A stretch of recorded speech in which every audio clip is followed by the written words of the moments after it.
And we're live. So a long time ago, I determined that like the three other skills of empty-handed fighting in JKD, it would be smart for us to differentiate between the types of grappling that we should use, the types of approaches that we should use in JKD. And so to that end, a long time ago, I identified two areas of grappling, standing grappling and ground fighting. But the thing that I didn't identify as far back is that everything that they talk about today in terms of how to train grappling and how it relates to Jeet Kune already existed, but probably it's just that people didn't pay enough special attention to it. All right. Hello, everyone. This is Dwight Woods, the Jeet Kune Rebel, and welcome to the I Love Jeet Kune broadcast number 75. The one about Jeet Kune and its associated disciplines. This is part 5, and we're talking about grappling. So as you guys are logging in, hey, Andrew Weaver, be sure to say where you're logging in from and hit the like button. And if I happen to say anything you find insightful, continue to hit the like button. Hi, Randy. So my good friend and JKD colleague and former JKD Dialogues partner, Mark Stewart, he noted very quickly after I posted the preview for today's broadcast that whereas in the parts 1 through 4 in the series, I actually named arts, right? So like Pencak, Silat, or Boxe Francaise, or what have you. But he says that he noticed today I used a more generic term like grappling. And he's right, because to me, grappling in JKD is not necessarily a specific or a particular art. Instead, it is more like a principle or a guideline, or more governed by principle or guideline or even concept, if you like. So in other words, in JKD, you kind of have to ask yourself, why grapple? Whereas we don't really have to ask ourselves, why kick, why punch, why trap? Because those combat skills are kind of built-in aspects of JKD combat, right? By that, I mean that if in the old days, Cedro Bruce had said or he had written that his art of Jeet Kune was based on Wing Chun and boxing and China or Sui Jiao, I guarantee you that we would not be having this discussion today, right?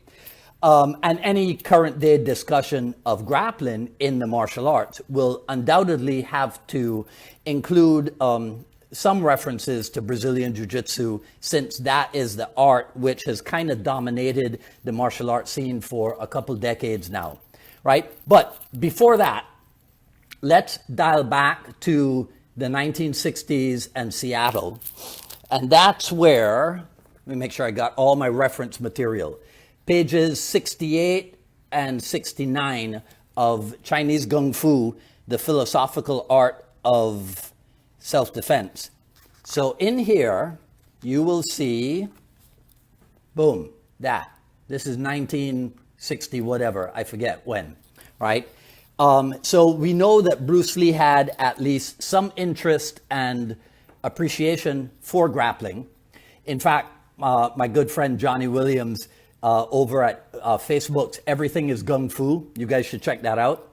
He pointed out to me earlier today that I would be remiss if I didn't mention that it was Bruce Lee's first Seattle student, Jesse Glover, the late Jesse Glover, who at the time of meeting Cedro Bruce was already a black belt in judo. He's the person responsible for introducing Bruce Lee to judo, and he's actually the fall guy in those photographs that I just showed you. Also in Seattle, while in Seattle, Cedro Bruce formally trained in judo with Fred Sato over at the Seattle Judo Club.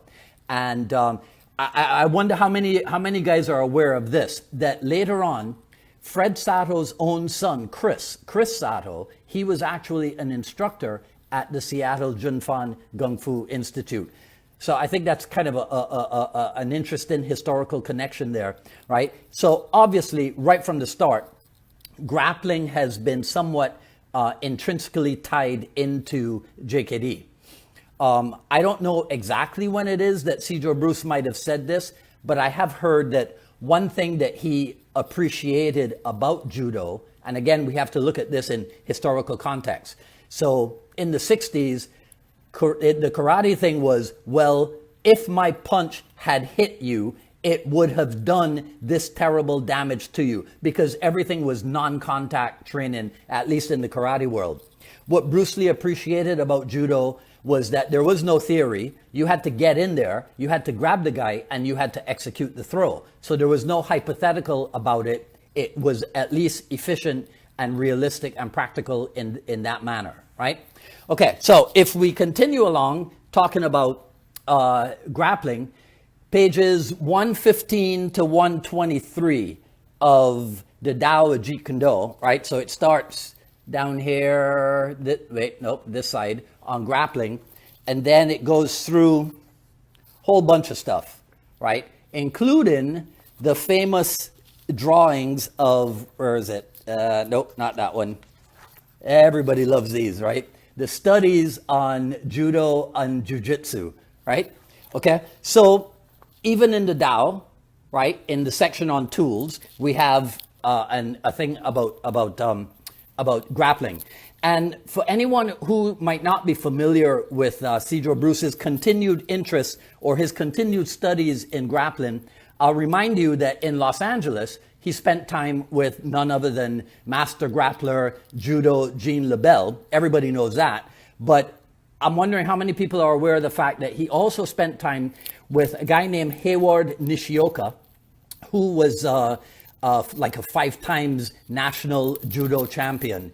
And if you've never read about Bruce Lee and Hayward Nishioka, then I think you should definitely go online and look up some of Sensei Nishioka's articles, especially the one about power in the punch, I think is the title, right? In fact, that Power in the Punch article, if you go to my JKD Senior, if you go to Chris Kent's website, you might be able to find a PDF of that document there, right? Okay, so now we fast forward to the 1970s and the 1980s, right? So, of course, if you fast forward to that, you got to go where? Art and Philosophy of Jeet Kune. So in this one, pages 118 to 120, is this it? This book, look, my book is actually in 2 parts, right? So let's see. Yeah, so it's on this side. Let me make sure I got the right stuff here. 118 to 120. I want to show you this particular picture. All right, it's kind of cool. Okay, yeah, there we go. So if you look right, let's see, down here, this one, right? The caption for that says, this encounter forces one man to defend himself any way he can on his back, right? So this is this is Kali Academy, 1974 to 84. There is also another picture. Where is this one? Yeah, up here at the top, right? This grappling maneuver here, and then there's Ted Lukai doing some grappling on this side also, right? So this is 1970s and 80s. So it's obvious that there was experimentation with stand-in grappling and ground fighting at the Kali Academy.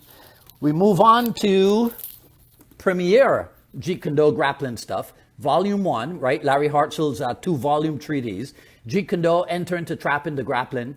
And then volume 2, Counterattack, Grappling Counters and Reversals. So it's through these two in the 1980s Jeet Kune era that we have an in-depth look at what JKD's premier grappler, what he worked on and what he presented to the world, like in seminar format primarily, as the Jeet Kune approach to grappling. All right, so some of you who are hearing this, you might be too young to know that during his JKD lifetime, Sifu Larry had a bit of a, hang on one second, my notes just went dead on me, right? Sifu Larry had, he had to do a lot of convincing of people to get them interested in the grappling portion of the JKD mix. Everybody was more or less interested in in the kicking and punching, right? And Sifu Larry had to work hard at getting the grappling getting people up to speed in the grappling, right? So I just had a little power failure here. So my notes just eclipsed and left me. So give me 1 second, guys. Talk amongst yourselves. Send me a message or something. Let me get this stuff back up and running. All right, here we go. Okay, so where were we? We're talking about Larry Hartzell, right? All right, so another factor, another person of note when it comes to Jeet Kune and grappling would be Sensei Yorinaga Nakamura, right? And his influence on the JKD world. So as I've heard it, Sensei Nakamura came to the US in the late 1980s, specifically to learn JKD and Kali from Sifu Asano.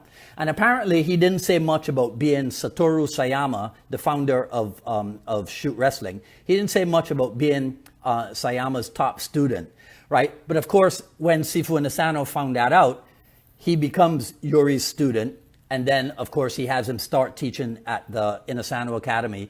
And that is where the lives of people like Ron Balicki, people like Chad Stahelski, people like Erik Paulson, right? That's where their lives were changed because of Yuri Nakamura, right? Now, as I said earlier, we can't have a legitimate discussion about JKD and grappling without talking about Brazilian Jiu-Jitsu.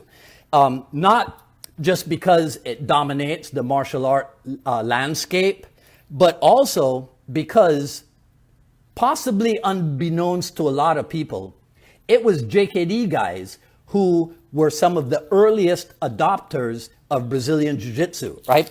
So I'm going to mention a name here that a lot of you guys might not be familiar with, right? But it's here on page 105. I picked this picture in particular because it's got like a double leg takedown right here, right? So let's see, where's the picture? All right, there. Nope, here. So here's Larry Hartzell, right? That bottom picture doing a double leg takedown on Hal Faulkner, right? Now, some of you guys might not be aware of Hal Faulkner. He's actually, he's one of the guys that I met way back in the 80s. And he was introduced to JKD by Larry Hartzell in 1975, and then switched it around, and he started training with Rorion Gracie in 1984, right? And so he was responsible, my understanding is that Hal was somewhat responsible for bringing JKD people to the Gracies in the early 80s, right? So that's how, for example, somebody like Erik Paulson could have competed in UFC 1 in 93 as a member of the Gracie Jiu-Jitsu team. But that's another story for another time, and Erik is the best person to tell you about that story, right? We all know that Sifu Asano has been a longtime student of all 5 of the Machado brothers, because Sifu Asano has to overdo it, right? So, and we know that John Jack Machado was or is somewhat of a fixture at the Asano Academy,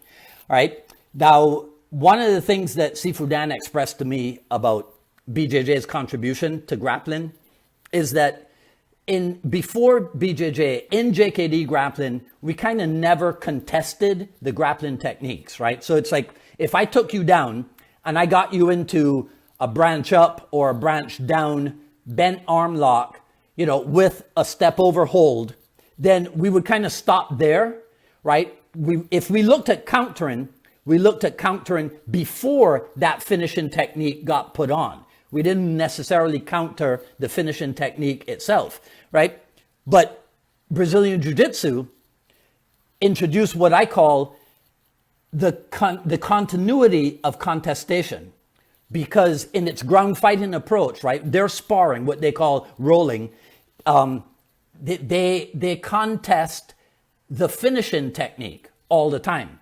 And that's whence cometh that popular expression of training progressively against a resisting opponent, right? BJJ seems to have brought that into the JKD world. Okay, all right, so I want to leave you today with a thought, and it is something that I have referenced before here on the broadcast, maybe even in the dialogues. And it comes out of this, which is another huge reference material. So pages 137 and 138 of Jeet Kune commentaries on the martial world. I'll try to give you a quick peek at them. What did I say, 137? Okay, so check this, right? It's not as much stuff as but you see here, grappling and throwing factors, right? Okay, so in these notes in the commentaries book, Bruce Lee laid out the very groundwork, you like that phrase? The very groundwork for how to approach grappling in Jeet Kune. And he does it in a way that my OCD and HFA brain absolutely loves, right? Because here's what he does. First, he lists grappling, and he puts it as grappling / throwing, right? So he lists grappling and throwing first as an attack and then as a counter. Then he adds striking, as in kick to punch or punch to kick, to the grappling and throwing, again as an attack or as a counter. Then he lists countering to grappling versus a right stancer or a left stancer. Then he moves to joint locks, and he starts the whole process all over again, as a stand-in attack, as a stand-in counter. Then joint locking with grappling and throwing and or striking, again as an attack, again as a counter, again versus a right lead guy or a left lead guy. And then finally, he moves to what he calls ground subduing, which I think is what modern day we would call submissions, right? But Bruce Lee uses the phrase ground subduing. And then he goes right back to the beginning and adds in the striking, adds in the grappling and throwing, adds in the joint locking as an attack and as a counter. And then ultimately, he talks about how to counter submissions. Okay? Now, he does make a note in the commentaries book about the use of a training aid. And to me, that training aid would be the study of Brazilian Jiu-Jitsu or shoot wrestling or any other practical grappling art or combination of arts. And when you stop and think about it, when you stop and consider, that is exactly what Dan Inosanto has done, right? So to me, everything that Bruce Lee listed here, right, and everything that we just talked about is covered by a training progression that I learned from Sifu Inosanto back in the early days. So I'll give you the short version of it. The short version of it is this: learn the technique, put it into the flow, add the counter, add the recounter. That's it, right? Okay, so if you've really been listening and somebody made a note about it, but I'm not gonna, what's the thing we were talking about, the movies, yes, the spoilers. I'm not gonna give you the spoilers. But if you've been really listening, obviously I left out a well-known aspect and approach to grappling, or even to grappling counters, that we do use in JKD.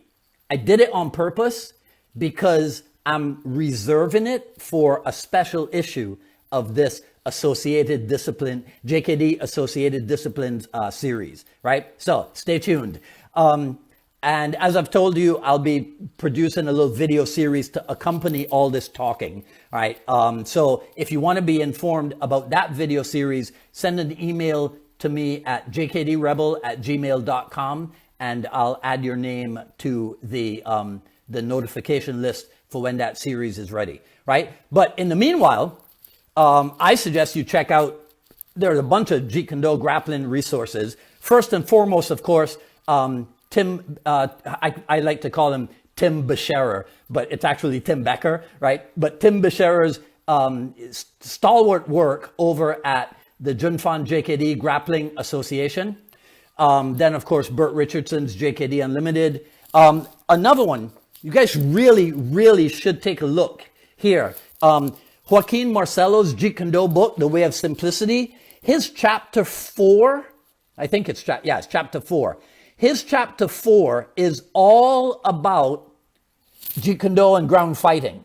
And it's good stuff. It's really good stuff. So if you have not put your hands on this resource, you definitely got to check it, right? So Joaquin, Marcelo, of course, Erik Paulson's Combat Submission Wrestling. And then Sifu Randy of Valor JKD.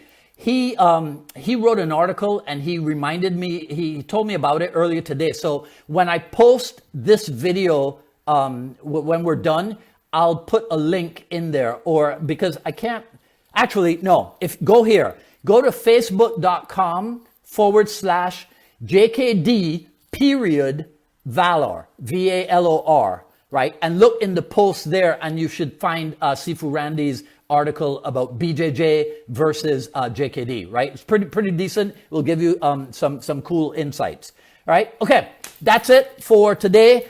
Feel free to share, like, comment, ask questions. I'll review everything after posting.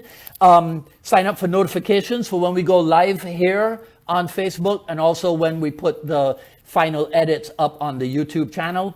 Follow me on Twitter at Dwight Woods and on Instagram at Dwight D. Woods. At ilovejeetkundo.com, the Quick Skills series, Volume 1 is still available. Coming up on May 3rd, on Friday, we're going to do another Ask Me Anything episode of the Jeet Kune Dialogue. So when I sign on at 3 p.m. Eastern Time, you guys just sign on. We talk. Anything that you got on your mind, we'll discuss about JKD. Ask me any questions or anything. And the reason I'm doing that on Friday is because my actual Friday guest is going to be with me off camera on Sunday afternoon, because that works out better for him. So you guys won't get it live, but I will post it. And as you've seen, when I do it off camera, it takes me about 7 hours to get the stuff up. It's not my fault. It's just the way the technology works. So on Sunday, May 5th, I'm going to be off camera. It's his repeat appearance on the Jeet Kune Dialogues with none other than Tommy Carruthers. So we'll have our discussion, then I'll post it. So expect to see Tommy Carruthers on Facebook, on the YouTube, on Monday, May 6th at some point. All right. And what's the other one? Yeah, so that's it. All right. So today is a beige, brown, or pink day. Here's the t-shirt, one of my favorites. Right, and I'll see you here next week, back here next week for another issue of the Jeet Kune Dialogues. This is Dwight Woods, the Jeet Kune Rebel, signing off. You guys enjoy the rest of your day. Take care.